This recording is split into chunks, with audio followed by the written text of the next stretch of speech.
Hello and welcome to Galaxy Primetime News. My name is Nenwa Yamazaka. I'll begin with the headlines.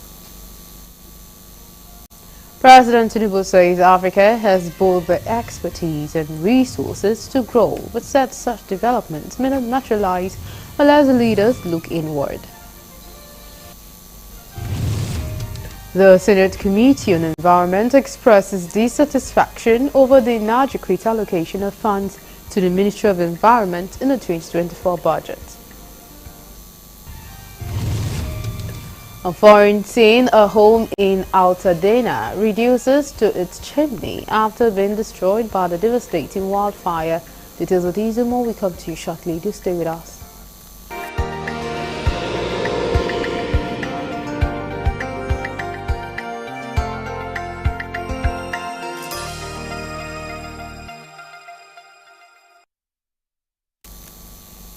And now the news in full. President Tinubu says Africa can develop itself. The president made the assertion during an interaction with Rwandan President Paul Kagame on the sidelines of the ongoing 2025 edition of Abu Dhabi Sustainability Week 2025, holding in Abu Dhabi, United Arab Emirates. President explained that Africa has both the expertise and resources to grow, but said such developments may not materialize unless leaders look inward and improve trade and collaboration to benefit the African people and the continent itself. He said there is no need to waste more time, as it should be burning in the minds of the African leaders to liberate and continue to make more attractive for more foreign investment, assuring that his leadership as ECOWAS chairman will do its best. The president called on all the African leaders to join hands, eschew ethnic differences to achieve the desired development for the African people.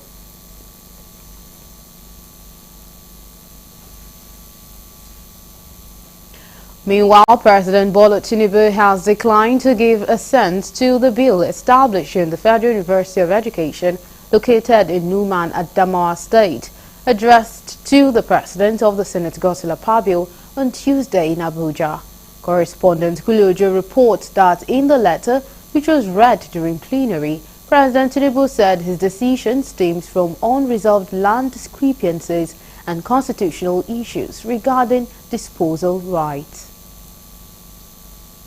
Presidential decision to decline assent to the Federal University of Education Numan Establishment Bill 2024. Pursuant to Section 58, Subsection 4 of the Constitution of the Federal Republic of Nigeria, 1999, as amended, I hereby convey to the Senate my decision taken on the 23rd day of December to decline presidential assent to the Federal University of Education Numan Establishment Bill 2024, recently passed by both chambers of the National Assembly. I am declining assent to the bill due to the following reasons. Akpabio, however, assured that other minor concerns raised would be addressed in due course.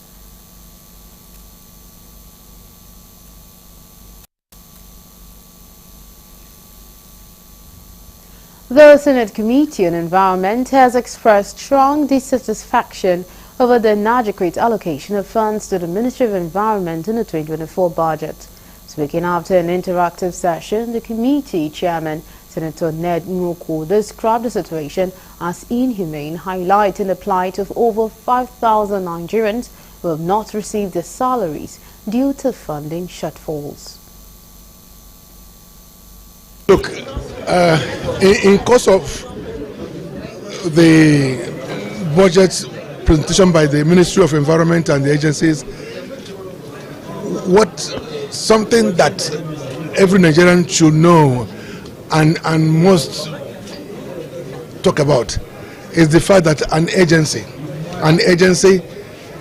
in the ministry has not been funded since last year, and we're going to another year here. And this is an agency that has over 5,000 workers. Correspondent Kulojo reports that during the session, the Registrar of the Environmental Health Council of Nigeria Dr. Yakubu Mohammed Baba disclosed that the agency's staffs have been without salaries since January 1st, 2024. So we are here, sir, on the passionate and appealing move, because our staff have not gotten salary for 13 months as we speak today, and it's very disheartening. Our staff spend is about 750, and we have offices in almost all the states in the nation, with 6 geopolitical zones offices as well. ECON and 13 other professional bodies were initially excluded from budgetary allocations, while the other 13 have been reinstated. ECON remains absent from the budget. In response to the concerns, the Permanent Secretary of the Ministry of Environment, Mahmood Adam Kambari, who represented the Ministry.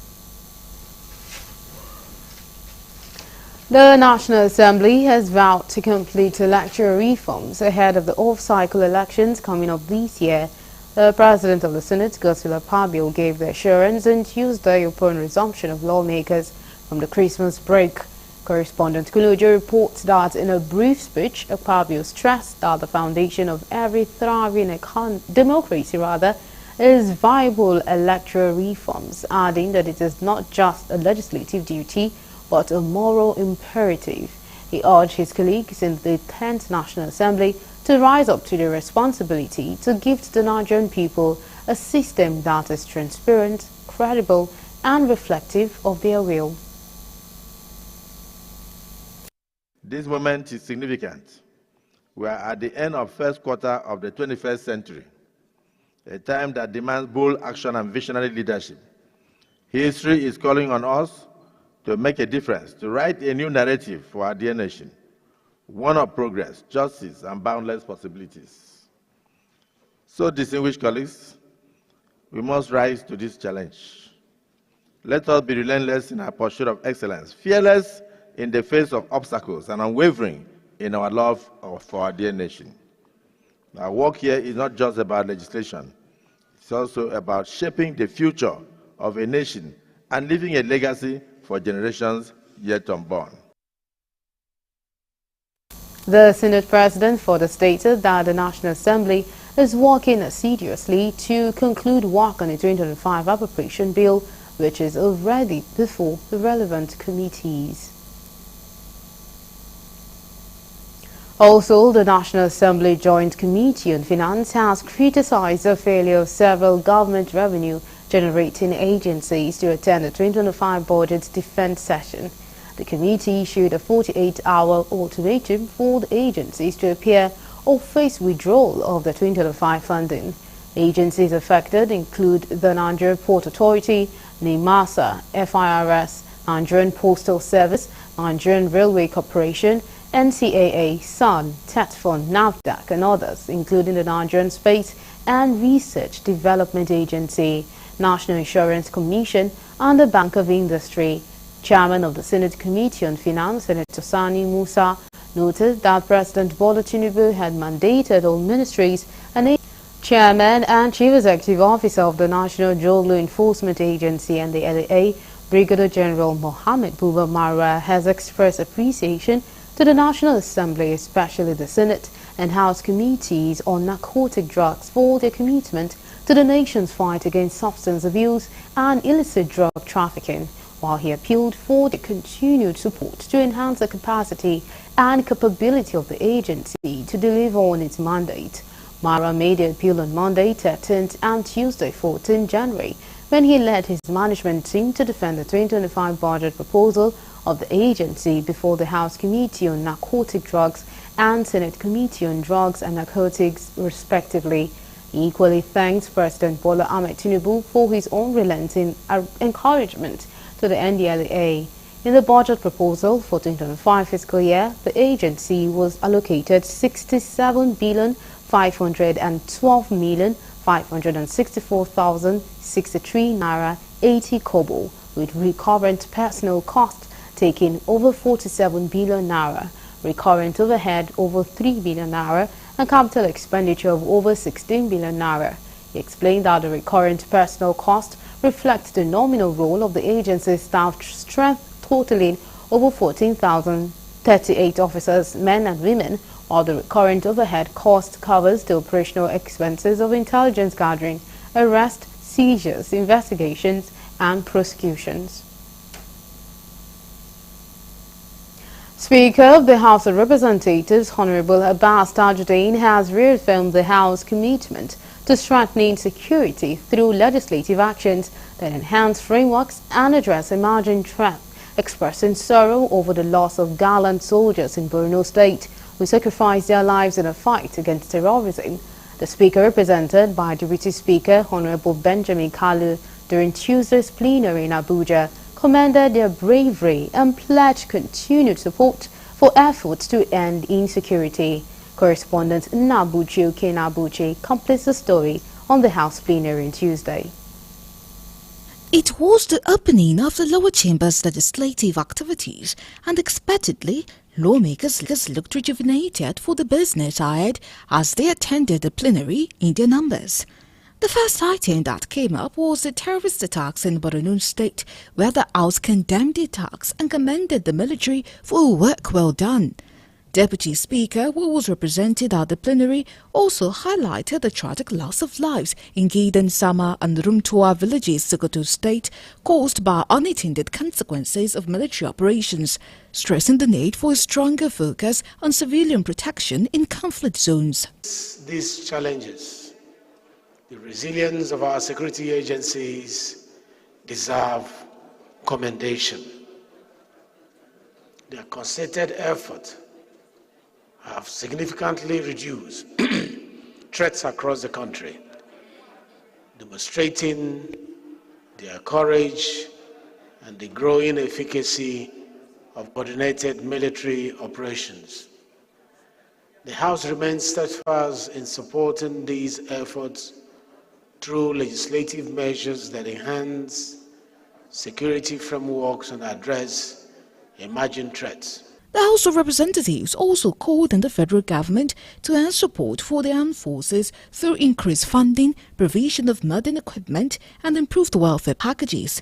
Adopting a motion of urgent public importance by the chairman of House Committee on Defense, Babajimi Benson, the House also commended the armed forces for their effort in combating insecurity and their exemplary roles in peacekeeping and humanitarian missions globally.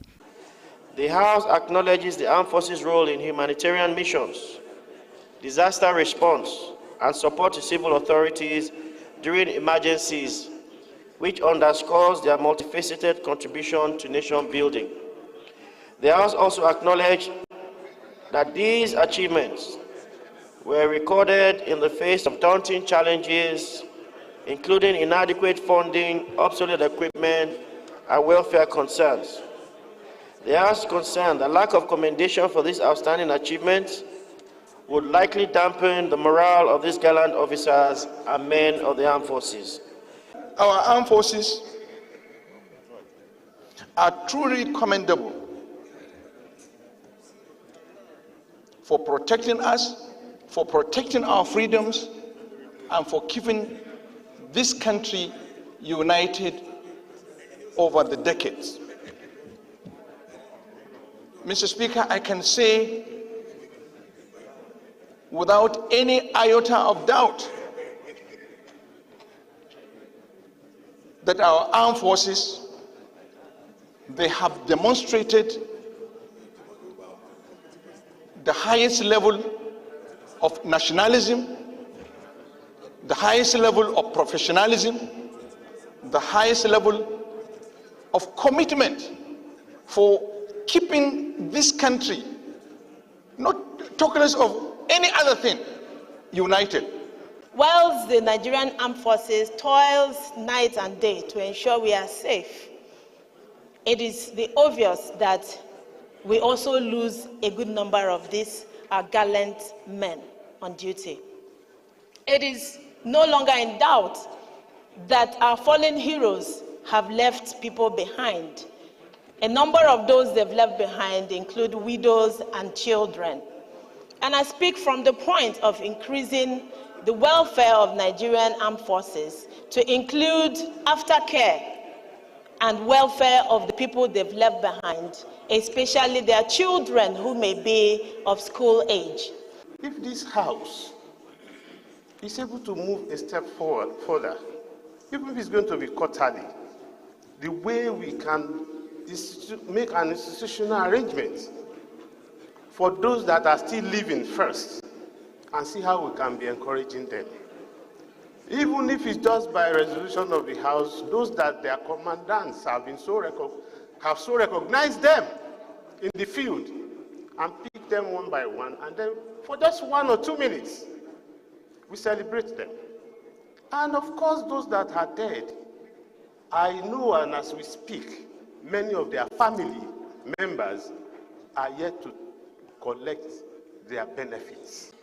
Those in support of this, you see, we have debated enough on this, so I'll just put a question. Those in support of the motion moved by Honorable Babajimi Benson, say aye.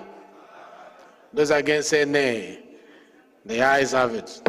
I think we should do more for the armed forces.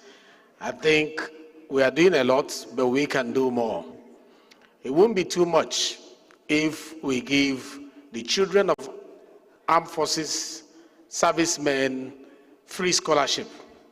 It won't be too much if we give them free medical services. It won't be too much if we give them priority attention at train station, as bus station, in any queue.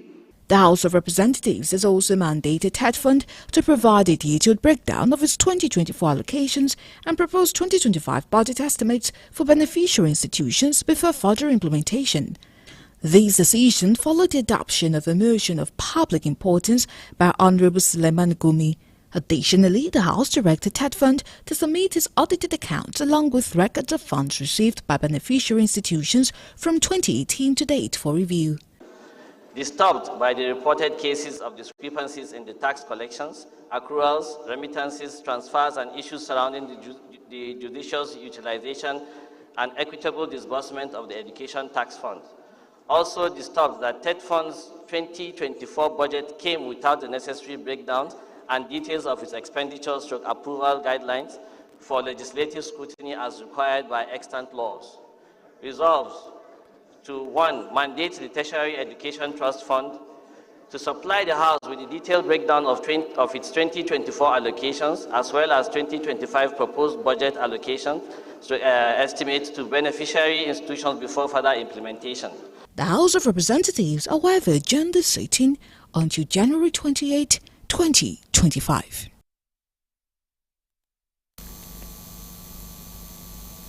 You're still on to Galaxy Primetime News, and coming up next.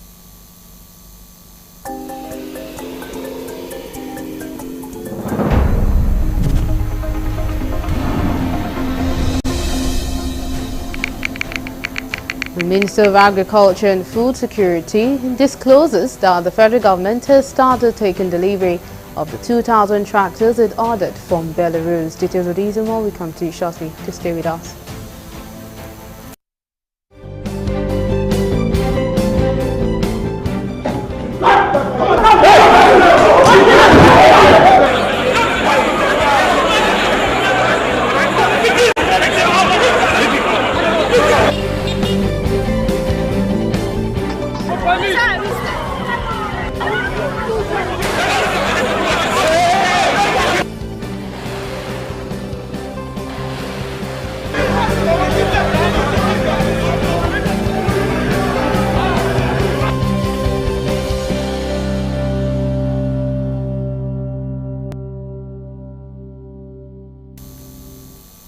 We're glad to have you back. Now, for more updates and latest news, please visit our website www.galaxytvonline.com. Connect to us on our X handle at Galaxy TV. Subscribe to our YouTube channel, youtube.com/Galaxy TV News. You can follow and interact with us on our Facebook page, facebook.com/Galaxy TV. Remember to follow and tag us on our Instagram page as Galaxy TV. Our social media platforms are user-friendly and can always accommodate live updates and comment, as you can easily scan our IG QR code.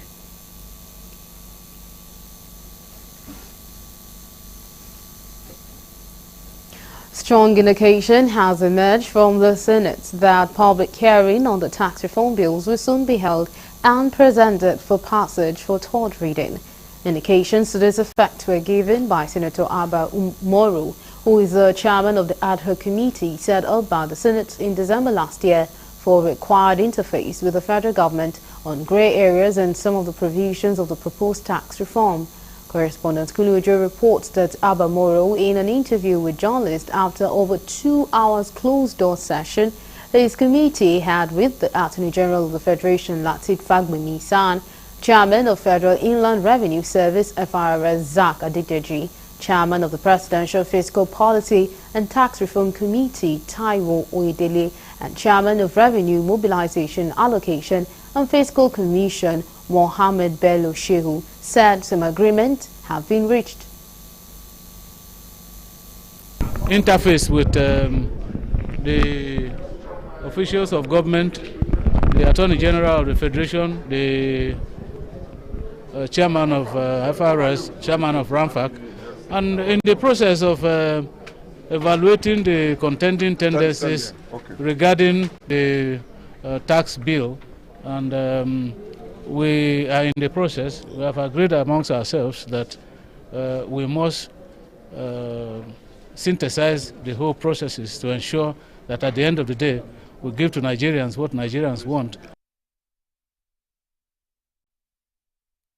Earlier, the FRS boss, while fielding questions from journalists, said the perceived grey areas have been cleared, and based on positive disposition shown by members of the committee to the bills, they will surely pass them into law very soon.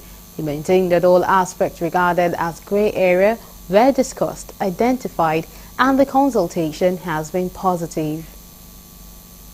You will see the consensus is that the bill is all the bills that we have is what the country needs as at now, but because there will always, when you have this kind of reform, a situation where more clarification, more education is needed.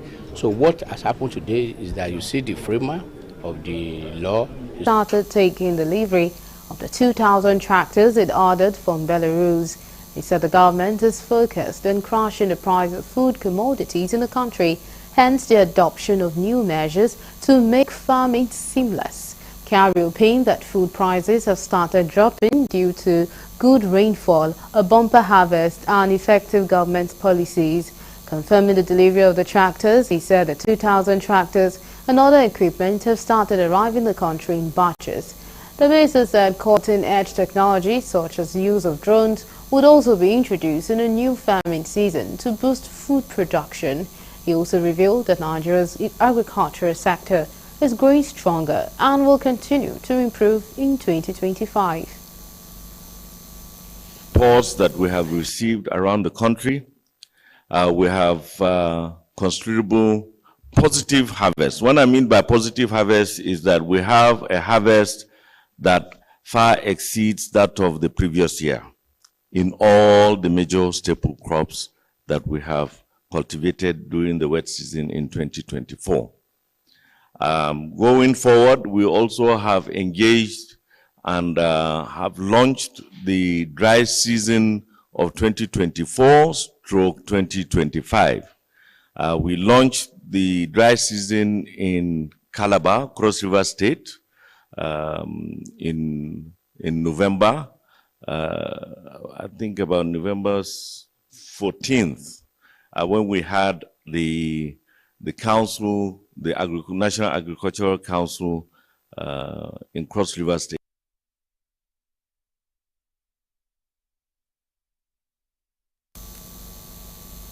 Meanwhile, the Minister of State for Defense, Mohammed Matawale, has called for the provision of additional armored personnel carriers in flashpoint areas to combat banditry and insecurity across the country.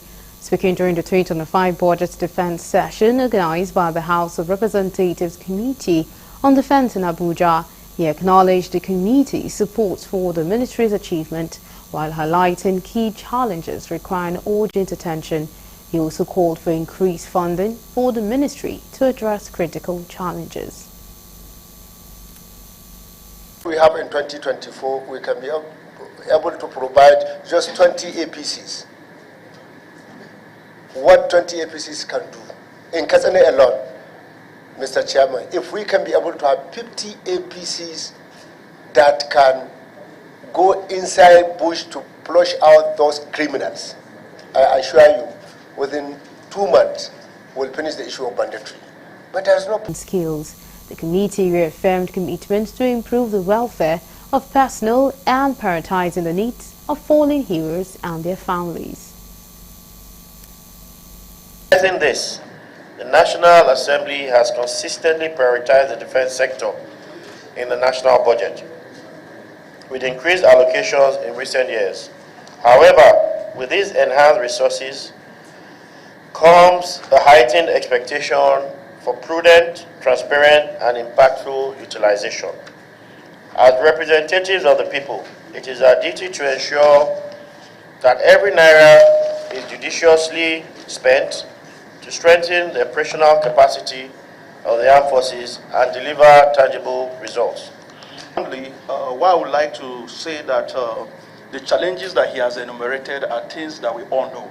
And moving a motion before this committee, Mr. Chairman, that we should grant explicit approval to the request that he has made is the fact that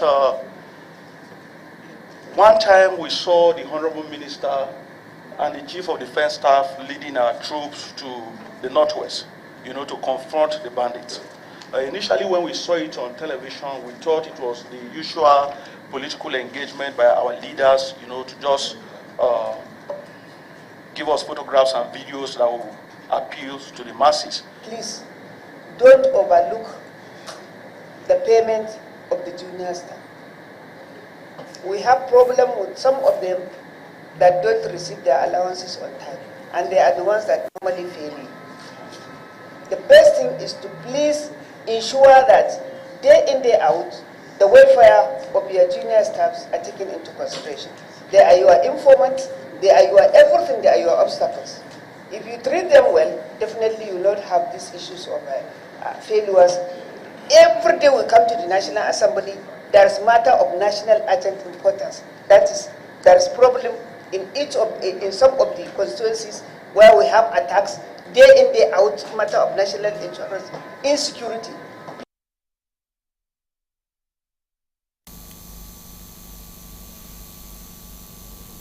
The All Progressive Congress in Ondo State has expressed confidence in repeating the victory recorded in the last November 16 governorship election in Saturday's local government election. The state's publicity secretary of the party, Alex Khalijaye, gave the assurance while addressing journalists at the party secretariat. Khalijaye said with the level of performance of Governor Loki Aidatiwa-led administration, the people of the state would vote for APC on Saturday, January 18, 2025, during the local government poll. Everybody should campaign and canvass for votes. At the end of the day, it is the people of Ondo State that we decide who should be their councillor, who should be their council chairman. Ours is to do our own job as organized political parties, set up structures at the ward, at the local government level, we coordinate at the state to ensure that we come out victorious. That is our preoccupation.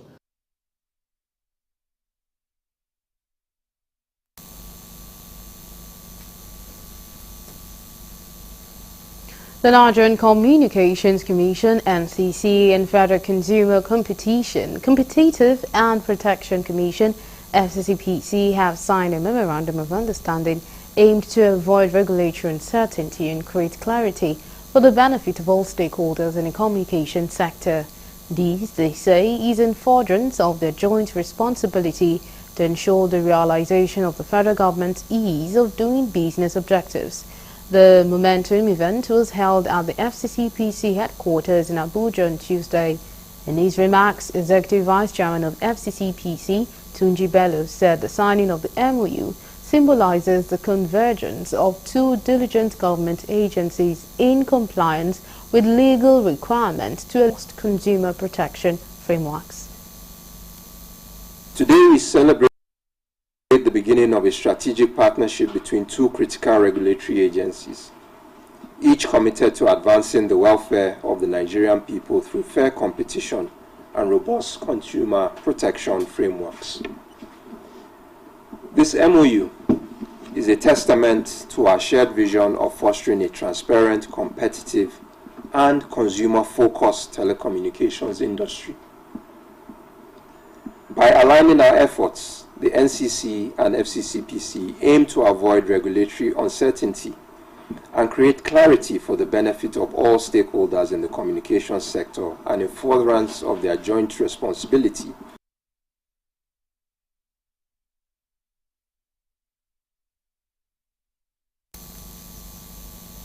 The National Association of Nigerian Students Southwest Zone has raised alarm on the constant increase of transportation fares in the country despite reduction in the price of premium motor spirit. The zonal coordinator of NANS in the Southwest, Taiwo Owulewa, states this while addressing journalists in Ado Ekiti. Owulewa said the selfish transporters are profiting from the reduction in price of PMS at the detriment of the masses. He also commended President Bola Tinubu for embarking on economic reforms. Therefore, he called on the federal government to set up a price control board to regulate the price of commodities in the country.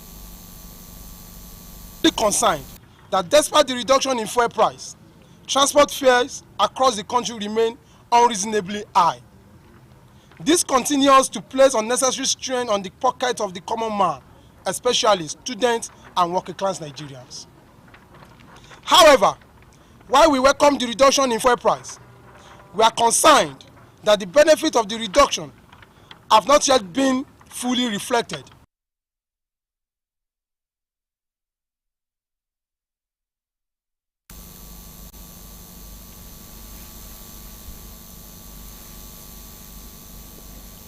The General Secretary, Nigerian Union of Pensioners, Comrade Actor Zal, has called on all pensioners in the country to unite for a common cause because an injury to one is an injury to all. Comrade Zal made this known in Kaduna during a meeting of all leaders of Nigerian Union of Pensioners from the 19 northern states and the FCT. He emphasized that even though some northern states have given pensioners priority, others are yet to give retirees their full entitlement and benefit. Also speaking, the Kano State Chairman, NUP Comrade Salisu Ahmed, said the essence of the gathering is to get necessary information on progress made so far as regards to the benefits of retirees in the northern region and to chart a way forward. One of the key resolutions is for us to renew our effort of unity. We want to be a commendable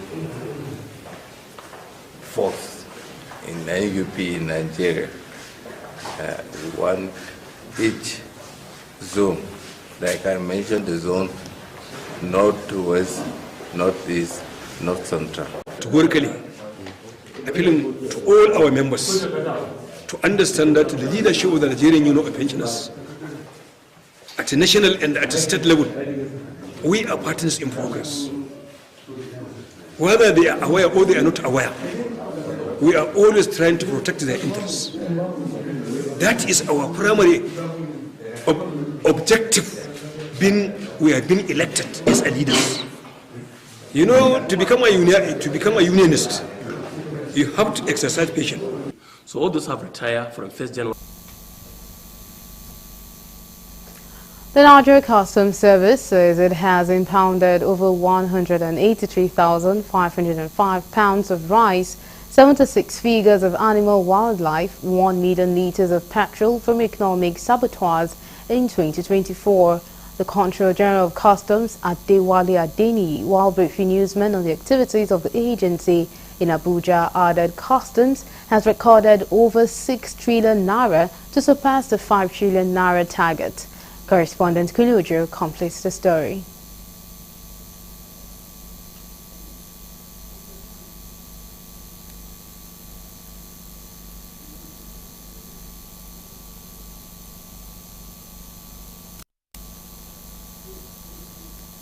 We'll quickly take a break, and when we return, the news continues. Just stay with us.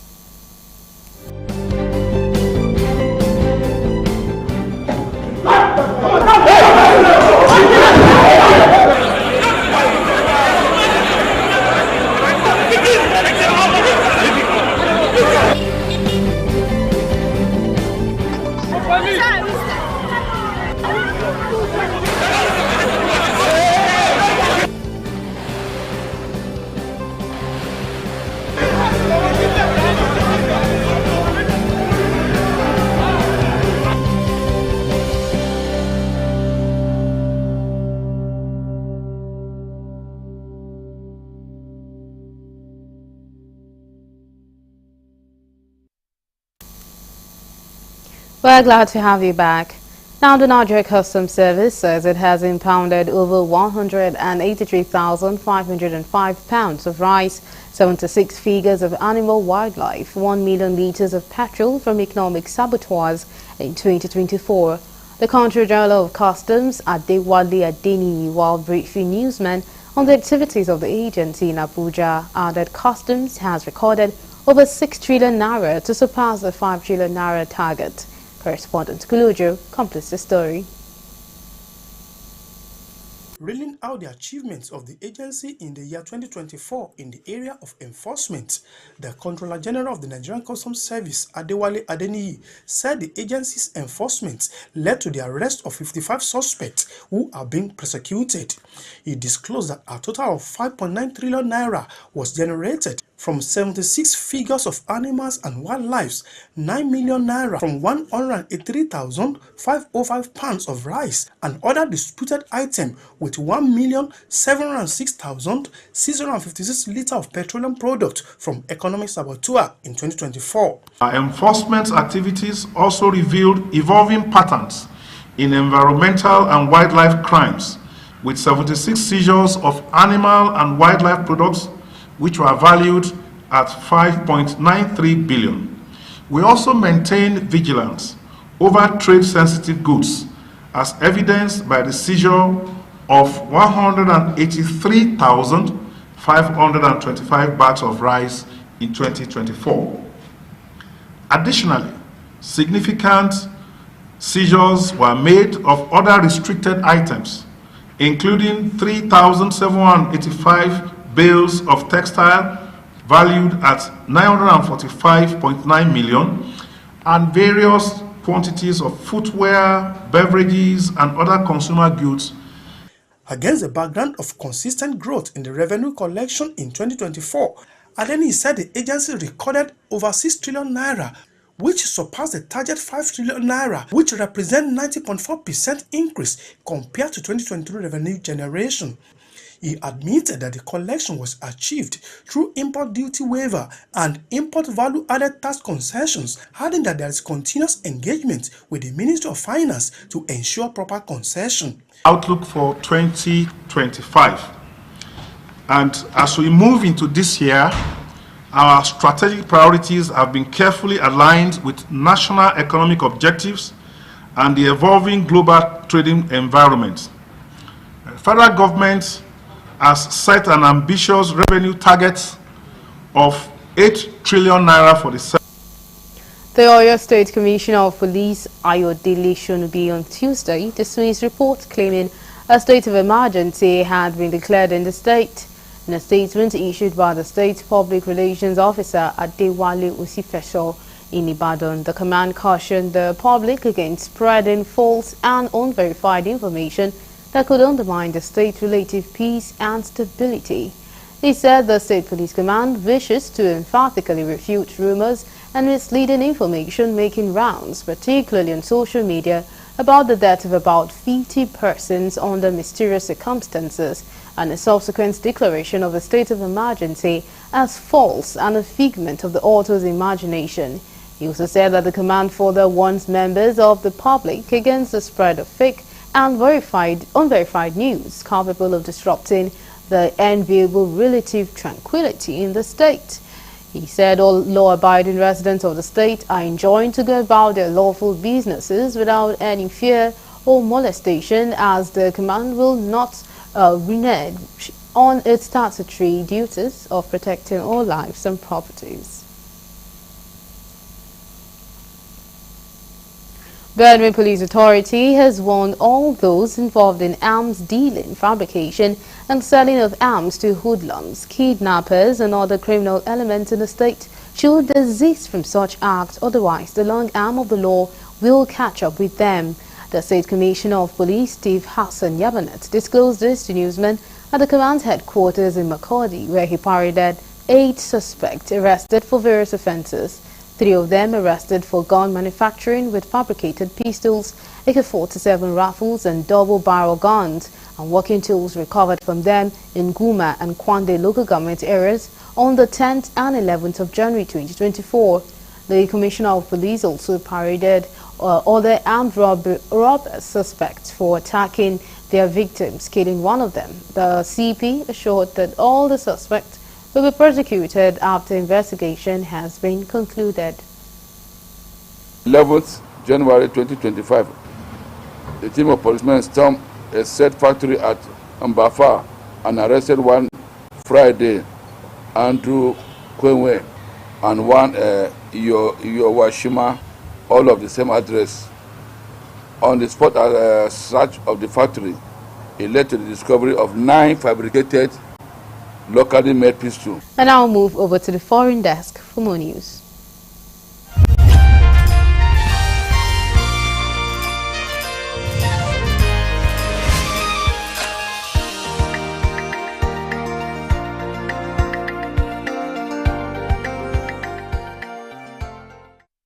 This is news from the international scene.